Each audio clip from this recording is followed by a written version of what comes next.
Hey everybody, how's it going? Hope you're having a good week. I've been wanting to do this video for a while, but I just honestly been kind of lazy about getting all of my knives out. But I wanted to do a collection video, and I have for a while, and I just haven't done it. I mean, these have been sitting in my display case. Of course, I've done individual videos about different knives and stuff like that. Um, and I don't know. I guess today I was just like, all right, let's do this because people seem to like collection videos a lot, and it's sort of a perennial quality or upload of a knife channel. So yeah, let's go ahead and do this. As you can see, probably you saw them earlier on in the video. I have black gloves on. Go ahead and make fun of me. I don't care. The reason for that is I'm very particular about when touching my knives, and especially the steels. They're not all stainless. Most are, but they're not all stainless. And getting any kind of like rust spots or like dark spots on steels really, I don't know, it just bothers me. Every time I use a knife or carry a knife, or almost every time, I oil the blade down. I just don't want those spots on the blades. I've seen it before on S90V. I've seen knives with like, it looks like it's a fingerprint on the blade. It's just like a dark spot. And yeah, so I'm gonna wear my gloves. That way I don't have to re-oil all these knives after I get them out of the box and sort of show them to you guys. And this will be sort of the first video in, I don't know if I'll do 2 videos or 3 videos, but I'll probably do a separate one because I have like Swiss Army knives and I have like Leathermans as well. I'm not going to do anything for fixed blades because I have like, I don't know, 2 fixed blades. Just not really something I'm interested in. So yeah, so let's go ahead and get started. So in this video, I'm going to do 2 of these boxes. If you check out my shorts, like literally my shorts in YouTube, I did kind of an overview of my display, and you'll kind of recognize these. I actually picked these up on Amazon. They were, I don't know, 20 bucks a piece. They're pretty cheap, but they work well for this. So I'm going to do 2 of these boxes in this video. The next one I may do the other 2. I don't know if I'll do like my knife case in the 3rd one. 4th one, maybe Swiss Army knives, and then I don't know, 5th one will be Leathermans or multi-tools. So yeah, so let's go ahead and get started. I'm gonna go through these pretty fast. So if you have any comments or questions, please leave them below. So this is my Spyderco, I think it's called a Bug. I don't really know what the steel is in this. But yeah, it's a pretty small knife. You can see it's, pretty much fits in my hand there. So these 3 over here are my militaries. I actually picked these up from the same guy on Facebook. So this is my military in S110V. It has the blurple scales and the black clip. This one, of course, is still the liner lock. The new ones are actually transitioning to compression locks, which is pretty cool. So I'm gonna try to, I don't know. I'm also, as you can probably tell, particular about how these sit in my case. So this is my military in 204P. I think this was who made this? Was this a KnifeWorks exclusive? I think it was. Yeah, you can see there CTS 204P. Again, you have the liner lock. And I've always liked the clip on militaries. It is a tip down carry configuration, but I've always liked that, just the style of it. So I'm gonna be careful about getting these back in because I'm basically just going to take these from this table and put them right back into my display table. And then this is my 3rd military. So this is my bento box S90V military, and again liner lock and the same Spyderco military clip. So yeah, I was able to get all 3 of these from the same guy, and I picked them up maybe April of this year. I haven't had them that long. I don't don't really carry them that much. They're kind of, they're definitely big for shorts, and they're pretty big in general, just for a pocket knife. I mean, the military is a great design. It's a classic Spyderco.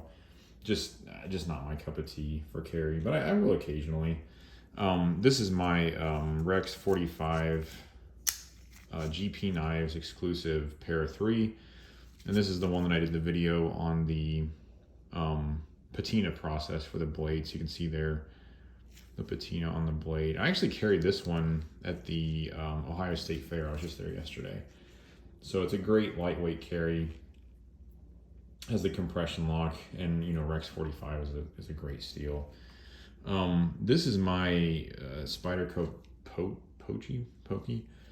You can see here it has the little tail, it has the clip, and it, you know, it's supposed to look like a dog. It's from this Japanese designer here. You can see his maker's mark on the blade. Of course, it's made in Spyderco's Taichung plant. Titanium handle, S45VN. I have carried this. I carried this at my wedding, so it has a special meaning to me. And I maybe carried it once after that.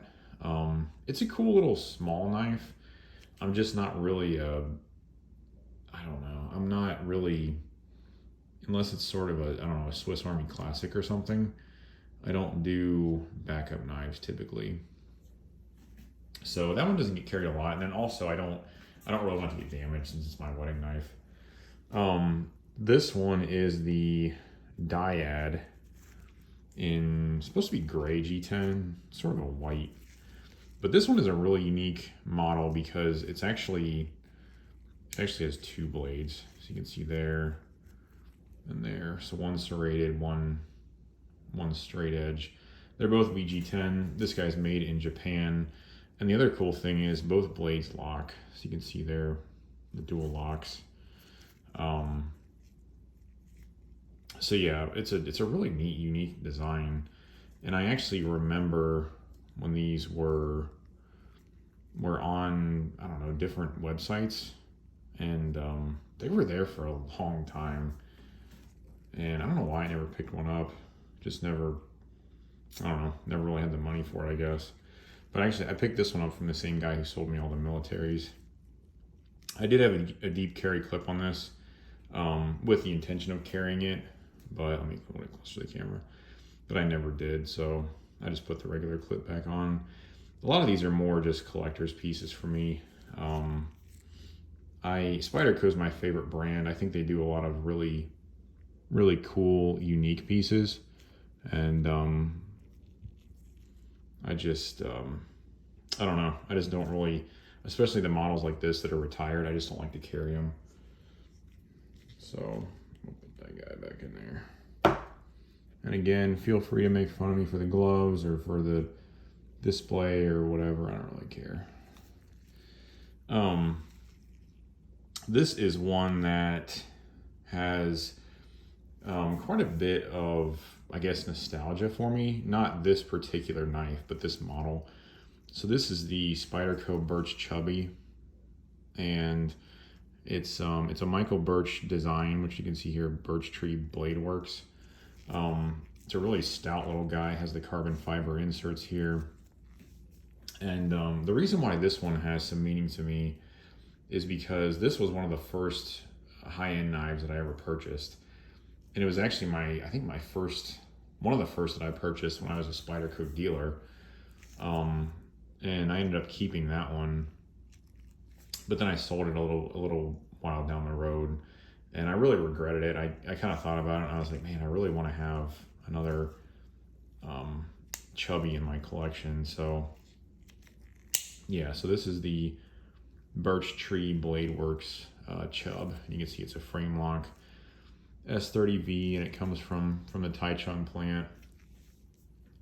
Titanium handles, and just a really stout little guy. Again, one that I'm not really going to carry, but I just like to have it in the collection. So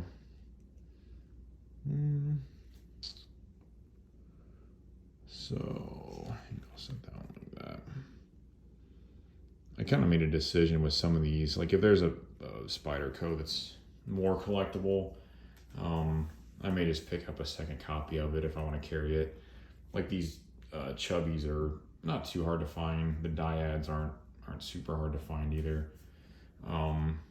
So yeah, I may just pick up another copy of it if I want to collect it. This one is probably my second or third favorite Spyderco of all time. So this is the Mamba by Brandon. I think it's Pirelli. Brandon Pirelli. Pirella, excuse me. This is a really just a wicked looking knife. So it has, I believe these are titanium liners. Has an S30V blade, and it sort of has a, you know, the grind area down there is darker, so there's a nice contrast on the blade.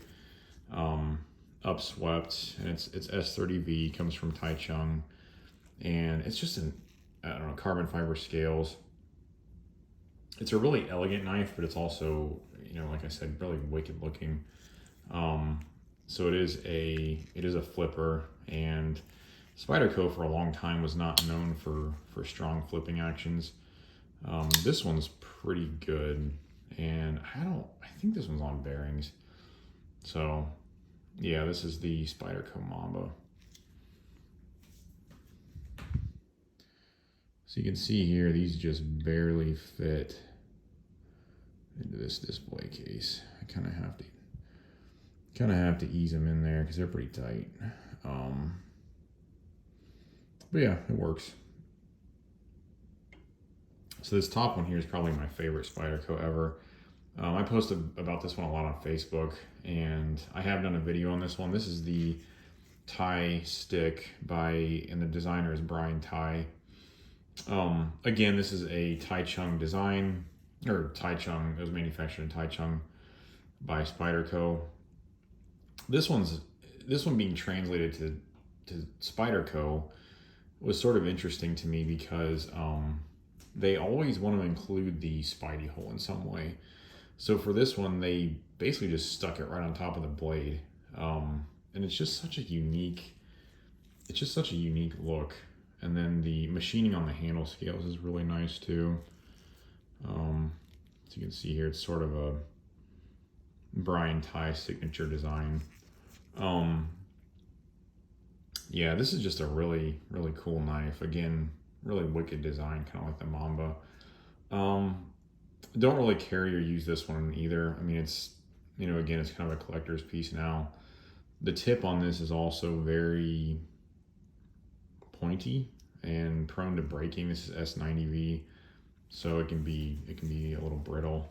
I've thought about picking up a second copy of this knife so that I can carry it, but yeah, so it's a frame lock. This one actually has quite a bit of lock stick, which I guess is a good sign because it means it's pretty much factory. So yeah, that's the Spyderco Thai stick. It's probably my favorite Spyderco. So yeah, if you guys just give me a minute, let me swap these boxes out of here. So I have quite a few Spydercos.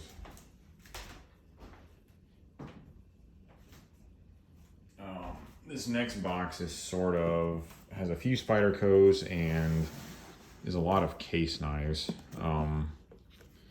I do have a few other case knives, but they are all in my, it's kind of like a Pelican, but it's the off-brand Apache from Harbor Freight. So yeah, I guess let's go ahead and just finish off with the, I guess there's three here. We'll just start at the top. So this is a Spyderco Civilian. I have done a video on this. And like I talked about in the video, this was actually used by, I think it was DEA agents. I think that's what it was. So it was designed for use for the agents when they couldn't carry a gun, intended for self-defense, but not intended to be lethal. So the idea is with this style of blade, you'll break somebody's skin if you're attacking them, and it'll really rip into their skin, as you can see by the serrations, but it's not going to go deep enough to be fatal to them. So yeah, This is one of my favorites as well. I just like a lot of the Spyderco designs. And I've had this one this is one of my oldest knives that I have. I've had it for probably 10 years. I have carried it some.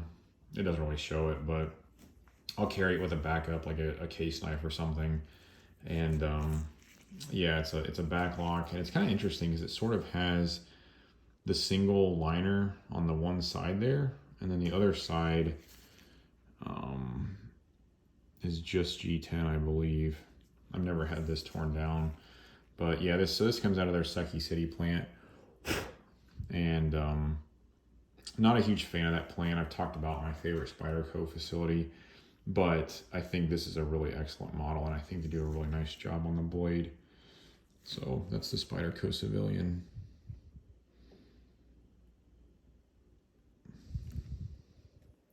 So the one below it is the Cold Steel Tiger Claw. This is one, this is one I picked up last summer, I think. I always thought these were cool. I always thought cold steels were cool, just really overbuilt and kind of ridiculous, really. I mean, you can see how thick the backlock is on this. But yes, this is a karambit style. You can see the karambit loop there. And it does have the Emerson wave opener, so you can open this as it's coming out of your pocket. It's a little bit difficult because of the shape of the opener. The opener can be removed completely if you want to. But yeah, so this is the Tiger Claw. Just I don't know, I paid like $110 for this thing. This is in, I think, XHP steel. Yeah. This is I don't know, it's just a cool self-defense knife. I kind of carry it in the same way as the Civilian. I'll just carry it with just a backup knife, like a case or a Swiss Army. This is the Spyderco Matriarch. This is sort of a little brother to the Civilian. It's just a shorter, lighter model with a built-in wave, Emerson wave there. It's a backlock here, but these scales are FRN, not G10, and the blade itself is shorter. I actually carry this one quite a bit when I go on walks or something like that. Again, typically with a backup knife, but not always. Sometimes if I'm just going on a walk, I'll just take this one. This one is, I used to have the Matriarch without the wave opener and the black one of this same style, just with a black blade. I don't have those, but I'd like to pick up copies of those at some point. But yeah, so this is in VG10 steel. Again, it's out of Seki City, Japan, just like the Civilian. And yeah, it's just, again, a self-defense knife. That's sort of what I have grouped here, just self-defense knives. This is the Spyderco, gosh, I'm going to get just, raked over the coals. I think it's Valatin. I think that's how you pronounce it. You can see here, there's the maker's, or the design maker's mark, I guess. And I think this is one of the best looking Spydercos on the market. I thought for a while that they had retired these, but that was not the case. I think what happened is there were just a few models like this one in the Civilian that they just couldn't produce for a long time because they didn't have supplies. I don't know if they didn't have people to make them, but Civilians were hard to find for a long time too. But they weren't actually retired. They just weren't in production. So then I found out these were actually not retired, and I was like, man, I have to get one of these. So fast forward probably 5 years ago, this was another one of my earliest higher end Spydercos, and I don't know why I sold it. I sold a lot of my early knives, and I kind of regret it. But yeah, I just really wanted to get another one. And I just think it's a really nice, elegant looking knife. So you can see here, it has the polished G10 scales, and it has like a, I don't know, sort of like a, I don't even know what you call it. It's like a bolster, I guess. But yeah, it's just a really, really unique, elegant, beautiful knife. You can take that for. I did swap the clip for a deep carry. Otherwise, it's just like a typical Spyderco spoon clip. This one's an S30V as well, and it comes from their Taichung plant. You guys can probably see why that's my favorite manufacturing facility for Spyderco. And I've seen these where people will actually send them to Kyle Valatin. I'm going to say that again. I don't know if that's correct, but they'll actually send them to him, and he'll turn these into automatics, or double action is what they're called, I think. So they'll function in the normal fashion where you unlock it, you close it, and then you can open it with the Spidey hole, or he'll install an automatic feature where I think you can like move the bolster or something, and it'll automatically deploy the blade. It's really cool. So yeah, just a really neat model. And as you can see, this is going to be a fairly long video, so that's why I wanted to just focus on these two cases right now. Let's see if I can get this guy out. So this is my Rayot XO, and I've done a video on this as well. This is a gravity knife. So you can see here as I pull this up, tilt it forward, the blade deploys. There's no spring or anything. It's just or detent. It's just gravity. And then when I close the handle there, it locks. This is a micarta version. I picked this up from NC Blades a few months back. I was able to get in on one of the drops. This was the one that my stepmom dropped the tip of the blade onto their granite countertop.